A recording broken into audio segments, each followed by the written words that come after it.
Good morning. I'm always dubious about being the first speaker at something or the last one before people get to go to the bar, but we'll give it a go and see how you're tracking this morning after last night's events. Backtrack was founded in 2006, so our founder Bernie Shakeshaft was working as a youth worker in Armidale. Basically, the kids that were disengaged with school were heading down the pathway of getting into trouble with the cops or have already been there, and probably heading towards incarceration. What he saw was a gap in the market, basically. He was employed to work for the New England TAFE, take the bad kids from the two high schools in Armidale and do something with them, keep them out of trouble. A chance meeting with the then CEO of New England Credit Union back in the day, which is now Regional Australia Bank, and they said, what do you actually need to make this happen on your own terms in your own space?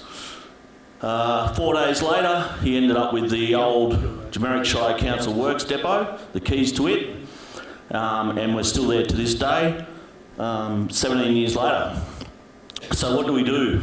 I think there's a lot of familiar faces in the room that will know what we already do or have a good idea of what we do, particularly some new faces that have got some outlying areas with Moree, Note Valor hanging up here. We're part of a network now that encompasses a lot of the region that you guys are from, which I'll touch on a bit later. So young people, 12 to 17 is what we class as our youth as such. 17 to 26 officially is also youth, but they become our young people. What we do is a holistic approach. So there's no point trying to get them engaged in education if they have nowhere to live. There's no point trying to get them engaged in education if they're heavily involved in drugs and alcohol. No chance of being involved in education if you're locked up. So we try and do an early intervention. Our young people come to us from Department of Juvenile Justice, recommend them. The court system on occasion recommends them. Schools recommend them.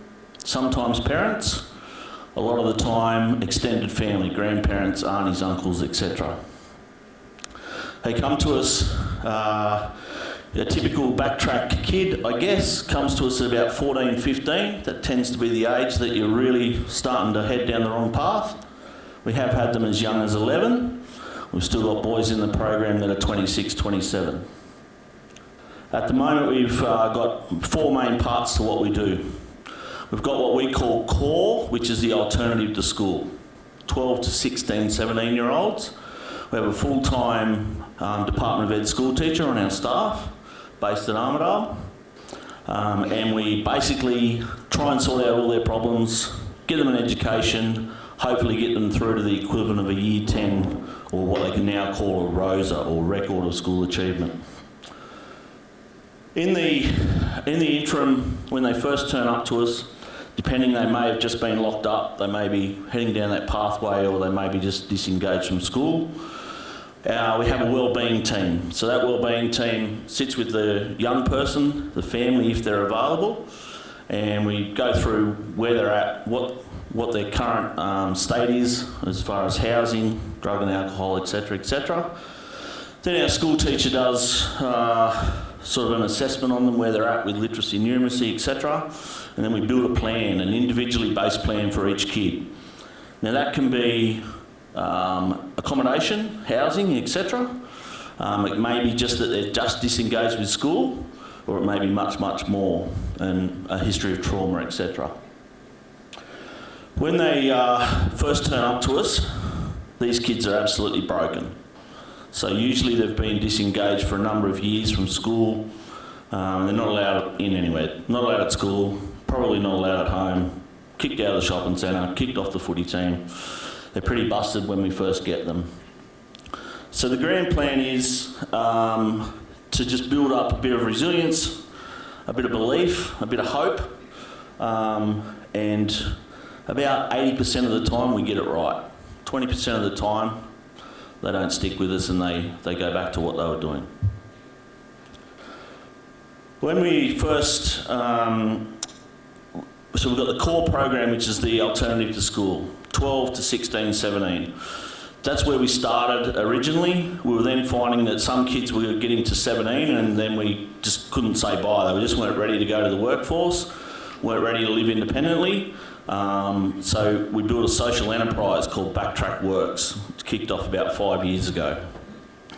What that does is employs the unemployable almost.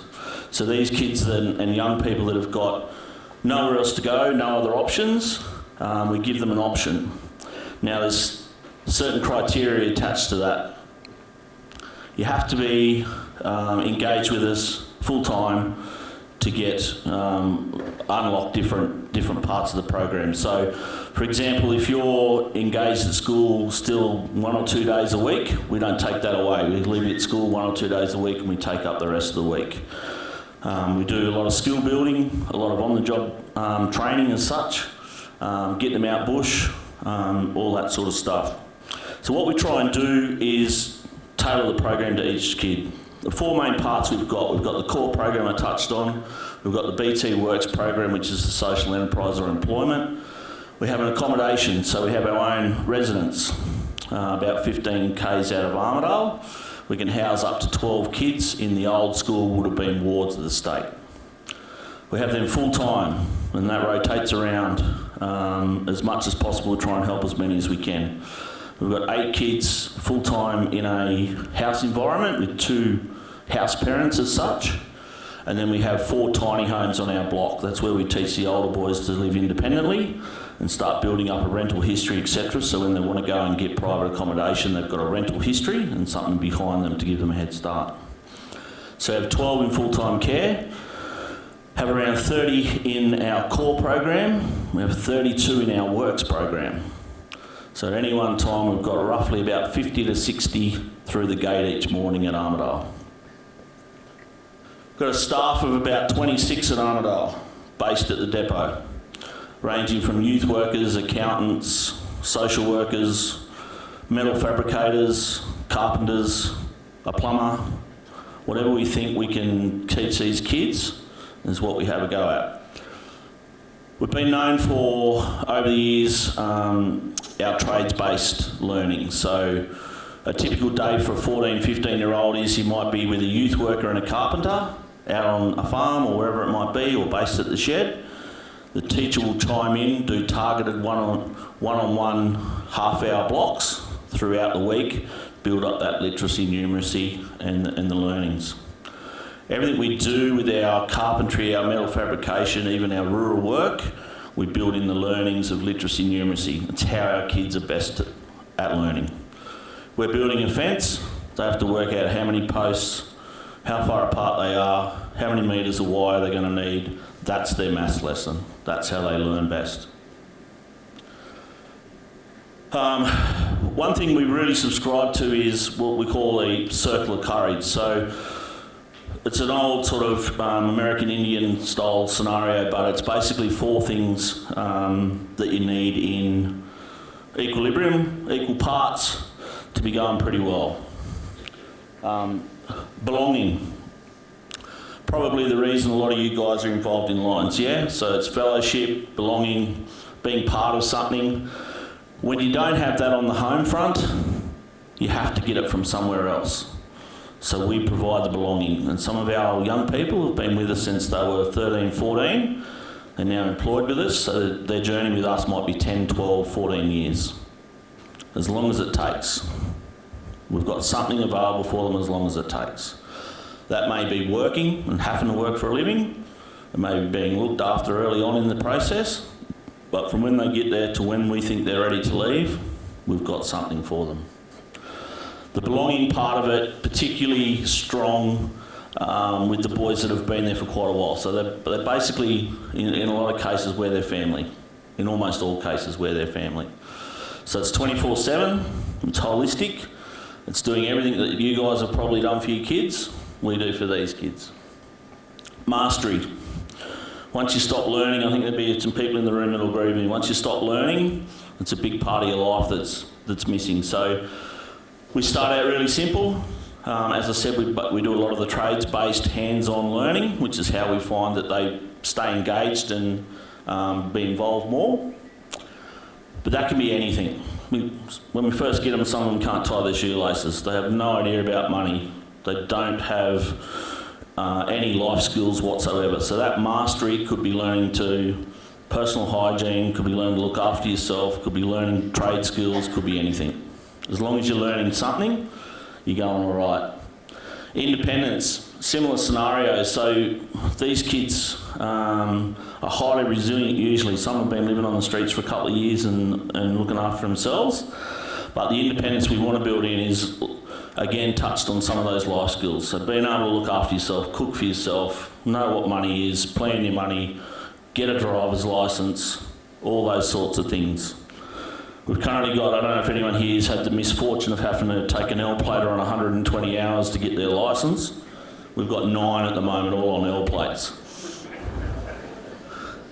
We're very lucky. The cops down home come around in their own time, but also in work time, and take our kids for half-hour or hour drives to get their hours up as well. So we do most of it ourselves, but we have some volunteers and some police volunteers that come and do it for us as well, which is gold. Breaks down some barriers, gets the hours up, all sorts of things come out of it.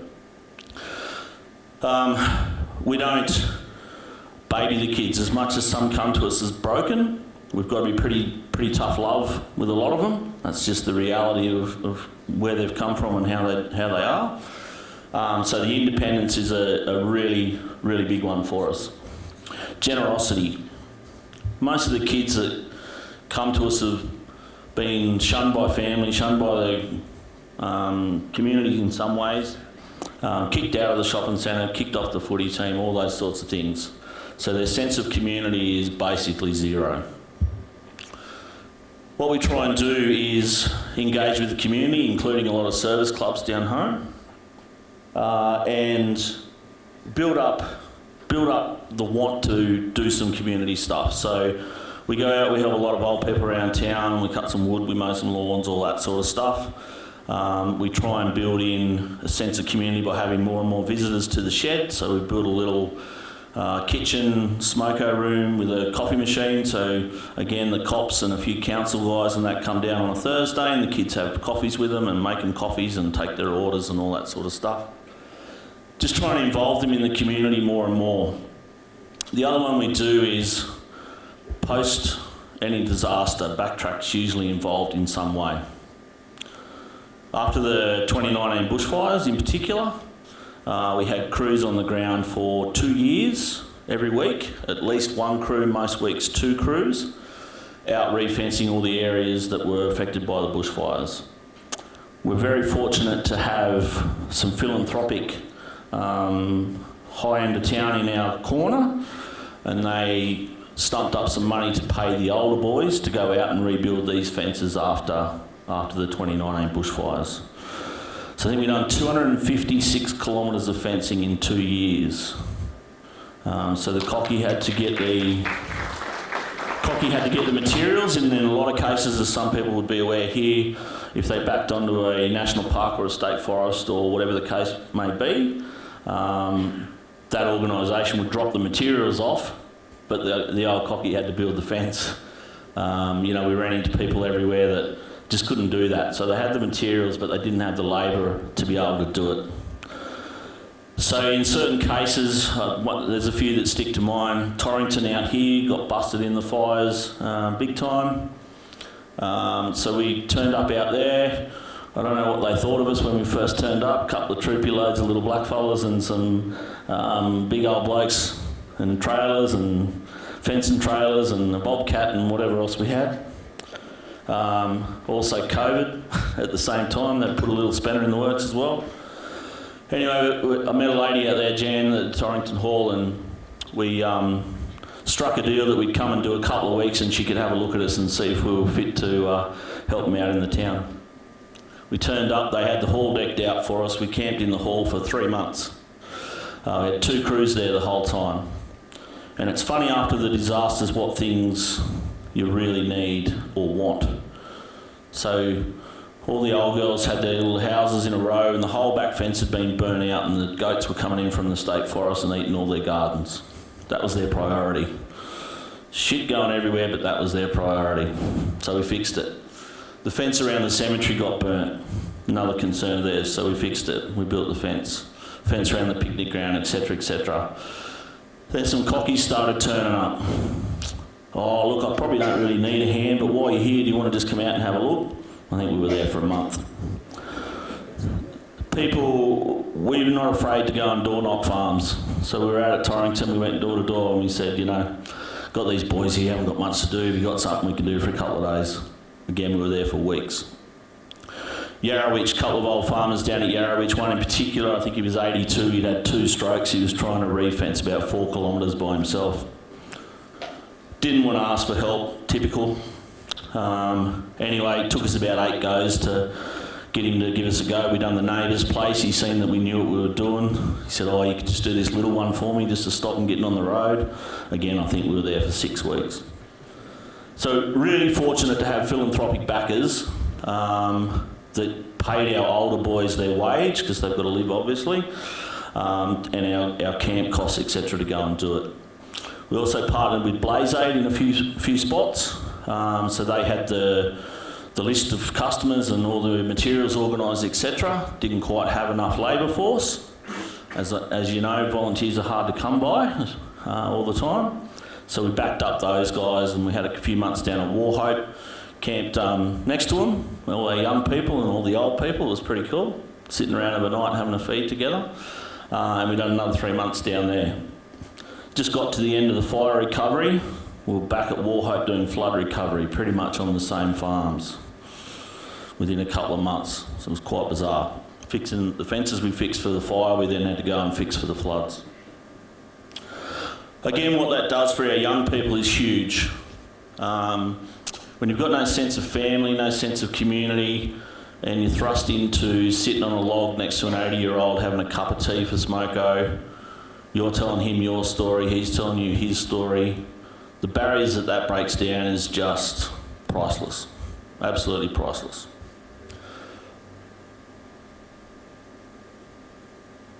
This slide here touches on the holistic approach.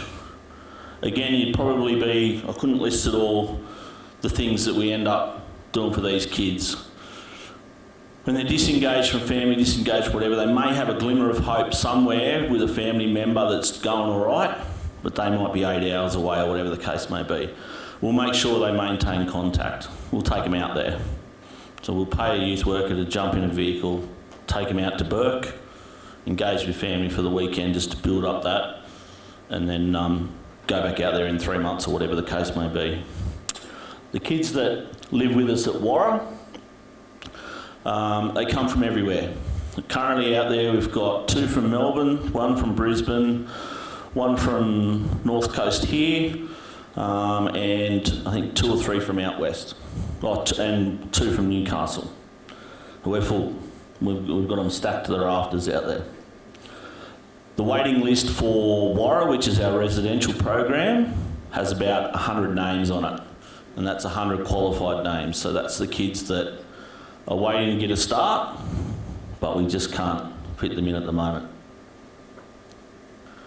In the exciting news on the residential front, we were lucky enough to be given half a farm, about half an hour out of Armidale, so out in the Enmore area. So we were given half, and again one of our philanthropic funders stumped up the other half. So we now have 600 acres with a 3-bedroom cottage on it that we can call our own and the kids can call their own. We take them all out there. They all get to go out there, no matter whether they want to be a farmer or not. They spend plenty of time out there in the fresh air. We want them to hopefully be able to come back in 20, 30 years and drive past with their kids and grandkids or whatever the case may be and say we helped build that farm, we helped make it what it is today. We've kicked off a couple of things out there, so we're building a large machinery shed to house all our stuff. We do all our own on-farm training, so JobLink Plus out of Tamworth come up and assess all our kids. So we teach them things like chainsaws, bobcats, excavators, a myriad of things. And when we think they're ready, we book in the assessor from JobLink Plus in Tamworth. They come up and they get their ticket. So by the time they're ready to leave Backtrack, they've got more tickets than a Lions Club raffle. They really do. They have everything. Every young one that comes through, as soon as they hit the age where they can get a white card or a working safely in construction sites card, they get it. We've got 8 boys that have got their traffic control ticket. We've got 10 boys that we've just put through an RFS course. So they're accredited bushfire trainers. These are in the older boys. Young ones start them, the older ones put them out. So we've linked with the local brigade out where we've got the farm, and that means that local brigade now has got enough members to where they may be able to look at getting a second appliance, and obviously have enough people to get out there and a bit of youth. So I think the average age of our local RFS where the farm is about 70. So to have a bit of youth dragging some hoses around the hills out there will be pretty handy. Every kid gets the white card that I touched on, or the working safely, chainsaw tickets, fall small trees, bobcat excavator. We offer truck licence for the older boys, forklift licences. So they get an opportunity to really hit the labour market with a heap of skills. So we get them used to working 5 days a week. We get them skilled up. We get them confident talking to the community. Puts them in the right space to be able to get a good, meaningful job where they can stay in it long term. A big thing at Burnie, especially with the young people, is 80% out in front. So yep, you've done what you've done. You've been in the shit. You've got yourself in this trouble, or you've been helped to get into this trouble. We'll keep going back to that sort of 20%, but 80%'s out here. 80%'s what you can get, where you can be, and you know where you want to be, where you're telling us you want to be. We can help you get there. Another little factor in that is we keep, by design, some of the older boys that are going well. They're ready to get jobs out in the community, absolutely. We employ them to stay with us. There's nothing more powerful than a young person that's come through the same situation, pulling up in the car park in his own ute, going home to his own house, got his missus, got his kids, got his shit together. Gives them a reality check, the younger ones, when they hear the story of the older boys and how broken they were, and now they're where they are, gives them hope, makes them believe that they can actually achieve what we're telling them, because they can see it. Young Brett, just get you to go back one if you can, sorry. Young Brett came from Tenterfield to us as a 13-year-old, so he's now 23. From 13 to 18 lived at Warra full time, and about 2 years ago finally got his shit together. So an 8-year journey just to get him ready to work 5 days a week, confident enough to think that he can build some new skills, and all of that in between. So 8 years of a hard slog. He's in the program, walkabout for a couple of weeks, back in the program, walkabout, all sorts of stuff. 8 years. 2021, I put him on as an apprentice fabricator. That's what he wanted to do. So he'd finally turn up 5 days with the boots, with the lunch, got his licence, home life settled, opportunity. So we put him on as an apprentice fabricator. 2 years later, he hasn't missed a day at TAFE, so he goes to TAFE every Monday. He's got his own partner and kids in his own rented house. Doesn't miss a day of work. Hopefully, I think it's usually 4, we'll get him through in 3 years. He'll be fully qualified by the end of next year. That kid was on the streets in Tenterfield, probably about a month off going to juvie. But a huge long journey, and could have given up 100 times. Dogs. Whenever I go somewhere, everyone asks me about the Backtrack dogs. We were pretty quiet during COVID. The show scene wasn't really pumping during COVID. They play a huge part in what we do. Most of our kids that come to us don't have a pet. They've never had a pet. I'm sure probably the majority here have got a dog or a cat or something, and the part that plays in life. These kids just haven't had it, just doesn't feature. When you're couch surfing or you're here to here or you're at every different place living, a pet's really not an option. They gravitate to the dogs the minute they walk through the gate. I don't know what it is. I'm not a huge animal person, but it's incredible the way that it works.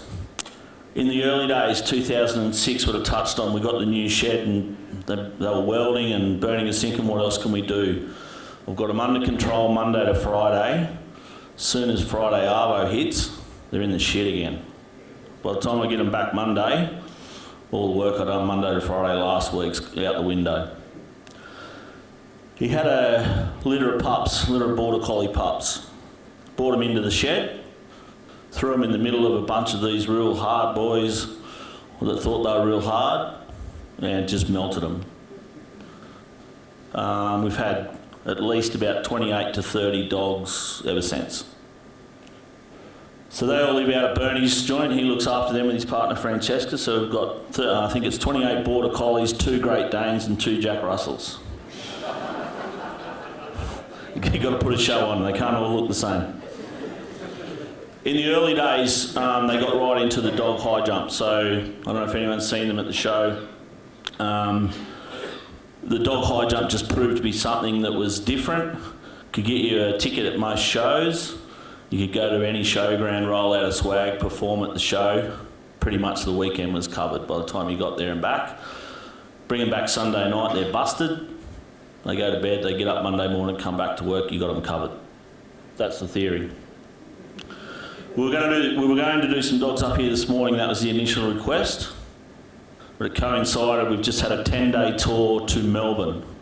So we've just taken, I don't know how you guys like travelling, but we just took 16 kids to Melbourne for 10 days. Big road trip. And I think 12 or 14 dogs. Hardly a challenge, eh? So the Melbourne Dog Lovers Show was on. So we've done the Sydney Dog Lovers Show, we've done the Melbourne Dog Lovers Show, and we'll do the Ekka next year. So we're doing the dog high jump. We're also partnering with one of our other organisations and doing what's called dock dogs, where you dive off a dock into a big 10,000 litre pool, see how far you can get down the pool. So that's our current training regime. We've built the dodgiest looking ramp into the dam out at Bernie's joint, and that's where we're training the kids and the dogs. Why is Backtrack still going? Why are we in the headlines so much? Why are people talking about us? Everyone says there's no solution to the youth crime, etc., etc. I want to give you a couple of figures. Before COVID, the official figure for kids, so youth, I should give you the correct terms, 12 to 17-year-olds disengaged in school was 1 in 5. That was the official figure. After COVID, the estimates are 1 in 4. If you think about driving around your town, 1 in 4 12 to 17-year-olds not being engaged in school. The biggest precursor we find to heading down the wrong path is the disengagement with school. Shit home life, disengaged with school, you're a big chance of heading down the wrong path. School just isn't for all these kids. And again, when you're playing up at school, usually there's some sort of reason behind that action. If you've woken up on a couch somewhere, you haven't got the right uniform, or you haven't got the right shoes, or you haven't got the money for the excursion or whatever, sometimes it's easier to get suspended than to put up with the day at school. So we reckon it's about 1 in 4 now. That's what the stats are. So it's a precursor to heading down to the wrong path, which obviously can lead to incarceration, etc. The current figure for, I don't know how many treasurers we've got from the different clubs, but you could jot this down if you want for your next meeting. Current figure, official figure from the government, For a young person to be incarcerated in New South Wales, $734,000 per annum. $734,000, and there is an 80% chance of going back in. So not only are we spending the 734, it's a shit scenario when they're in there, but there's an 80% chance of going back in, so it's clearly not working. Do some kids need to be incarcerated? Absolutely. Absolutely, and when we think they do, we agree with the system, etc. But to spend that sort of money on something that's clearly not working just doesn't make a lot of sense to us. We think part of that money should go into early intervention, get them younger, get them when they're first starting to do the dramas, and spend the money on them then. It's hard to justify or get that money. We have a roughly 87% success rate, so we're getting the 5% of kids no one else wants. We've got a 17-year history of an 87% success rate. That's a kid into full-time education, full-time training, or full-time employment. But we don't attract government money. So we're 94% philanthropic funded. Our program only attracts 6% government funding. Yet we're happy to spend $750,000 a year on incarcerating. I'm never good with time. I might leave 5 minutes or so for some questions, I think. I'll just quickly touch on the network because it does touch on a few clubs that are here today. We've now got 8 members in our tracker network as such. So Armidale's a standalone backtrack. I have Tenterfield, which I look after as well. So we've got about 12 to 14 young fellas engaged at Tenterfield now. So the council gave us a block of land. We put some shipping containers on, modified them into containers, built a colour-bond shed for them to weld and stuff in on the same site. We now operate at Tenterfield. So we've got 12 to 14 kids there 5 days a week. The other ones in the network are short track down at Maxville, flat track out at Moree. And I know the lady that's about to take over, her dad's here today, over on the sunny Moree table. Lake Kajelico, Broken Hill, Windsor, down in Sydney. We've got an organisation in Toowoomba called Emerge, and we've got probably about 6 in the pipeline, like-minded organisations using the same methodologies as us. So they're standalone, got their own board, got their own funding, etc. We do all the back of house for them in Armidale. Some of these organisations only have 1 or 2 people on the ground. We don't want their time taken up with paperwork, admin, sorting out insurances and all that sort of stuff. So we take care of that part in Armidale where they can do the face-to-face stuff with the kids. All right, I better open up for some questions before I get the bell. So if you have any questions, if you can put your hand up, we'll bring myself and Rip, we'll bring a microphone to you. Anybody with any questions for Steve?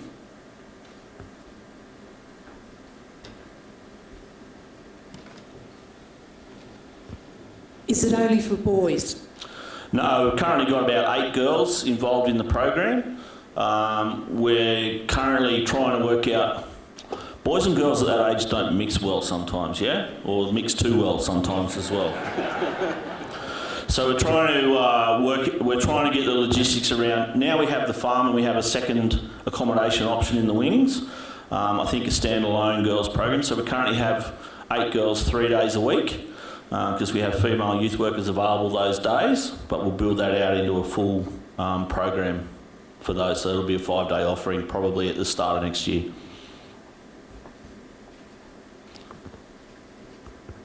Yeah, we actually run a program like that last year at Woolgoolga called Whoopee Warriors. It's put on by the local police department with troubled kids from around about the age of 12 upwards, and that went for the whole year, and we were involved, our Lions Club was involved in that. It stopped earlier this year because the sergeant who ran it, she got transferred, but it's just started up again via Whoopee High School.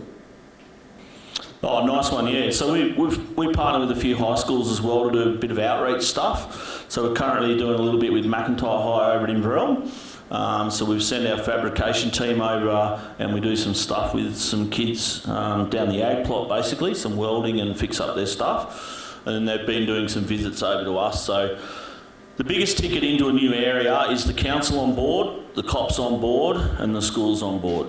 If you can get those three on board, and you've got a driver in the local area, you're 80% of the way there to being able to do something. Okay, so I've just got another two over here. I was wondering what the success rate is, and do you have any reoffenders that have to come back for further programming? Yeah, absolutely. So the initial success rate's in the mid-80s, so about 87%'s the last official recorded one. We have about a 20% that don't make the end of the program, or don't leave the program how we want them to leave the program as such, or take off, or end up incarcerated. Then when they come back out, we try and re-engage. So you, in a sense, can't get kicked out of Backtrack, but you can choose to not be there by your actions, is what we say. So, yep, you can. If you go and get incarcerated, when you come back out, we'll do some one-on-one stuff and see if you're in a spot, because we don't want to bring. Sometimes when they first come back out of incarceration, there's almost, as silly as it sounds, a hero status that some of the other kids put on these kids. So they've got tougher, they've been to jail, etc., etc. So we'll help that kid, but we won't put them back in with the masses straight away. There's Lions Club in Free. We actually... That in? Wrong end. We actually were quite involved with Backtracks in Moree, and one day we needed some goats landmarked, or marked, whatever you call them, kid marking. So Backtracks brought 4 guys out. They had a ball. They all wanted to have a go at doing all the steps. As a result, one young fellow who had been with them, with Backtracks since he was 13, has come under our wing with Lions. He helps us set up our gazebo. He's involved with Lions 100%. He's now 16. He was there from 13 to 16. And now he's on the road. Can't wait to learn another thing. At the moment, he's driving a chaser bin for harvest. Loves being out in the bush. He actually likes getting on the quad too, occasionally. A bit more fun. But why is the government not supporting this? I think the biggest reason is that the government wants a timed program. So the government wants the kid to come in and then either a 6-month course or a 12-month course, and they're meant to be fixed. That's just not reality. It just isn't reality. So I think the biggest, I think everyone here would agree that there's so much funding going in so many places, but it's just not hitting the right target market. So I think it's because they want a timed program. It's really funny. They want a timed program, but I reckon we have probably 6 to 8 ministers a year come and get their photo taken at Backtrack in front of the sign with the kids. I reckon it's rare that we would go a month without having a ministerial visit of some description, whether it's from whatever department. They do fund the school teacher for us. After 14 years of arguing, they fund one full-time school teacher for all our young people, so she's got her hands full. But yeah, I think they realistically want a timed program. They want a kid to go in on this date, and the program finishes on this date, and then what do you do with them? You just... I just did a push bike ride from Wollongong to Tamworth, and we visited a school outside Gyra, and the Backtrack boys were there with their dogs. Yep. Yeah, so we do a school outreach program. Yeah, and I was talking to them, and they loved them dogs. It was something terrible. The way they loved them, you could see the difference it made to them. As I said, softened hard boys into gentlemen. Thank you. Yeah, appreciate it. So we do a school outreach program. So a few of the we got some funding on the back of the bushfires again, and I'm mindful I've gone over time here. Wrap me up when you need to. We've got some funding on the back of the bushfire stuff to go and engage with the smaller schools that were affected in the fires. So Francesca takes some young people and a team of dogs out to Black Mountain, Ben Lomond, Ebor, Chandler. Can't think of the others, to be honest, off the top of my head, but basically kids that are struggling at school, young kids, we're talking 6, 7, 8, 9-year-olds here, sit with our older kids, and our older kids that actually read some books with the dogs, and it's a comfy little scenario to break the cycle and break a bit of ice. So we do quite a bit of that. About every fortnight we go to somewhere. I just have one more question here, and then Steve, are you sticking around for morning tea today? Yeah, so we'll have one more question from the audience, and then if you want to ask any more questions of Steve, then you can catch up with him at morning tea. Thank you. Thank you for a story that's got hope in it anyway. Just wondering, what happens with the young men or the young boys that really have quite a lot of mental health issues? Can you accommodate them, or do you have a place that they can go to, because they end up in juvie really quickly? Yeah, absolutely. So in the initial expression of interest process, we go and meet. So even for kids coming out of Melbourne, we go and meet with them before they come up to see where they're at. Because you get an expression of interest on paper, and it can either not always paint the full picture, obviously. So on our staff, we've got 2 qualified social workers on our staff, and we have one highly regarded lecturer from uni in the psychology space that comes in a day and a half a week as well. We also partner with places like Headspace and all those ones as well. So, but we make them come and visit our kids on our site. So these kids won't go to an appointment. 9 times out of 10 you can make them whatever appointment you want, they just won't go. So part of our deal is, yep, we'll use you as a third party, but you come down to us. So we've got specific little comfy rooms that the kids are comfortable in. They'll sit with a youth worker they're comfortable with, and the psych or whatever from Headspace. So yep, they are involved in the program. What words can't describe, can they, what these guys are doing. Thank you, Steve, very much for being here today. We could probably spend another hour asking Steve questions and still wouldn't know enough answers, but they're certainly doing an amazing job.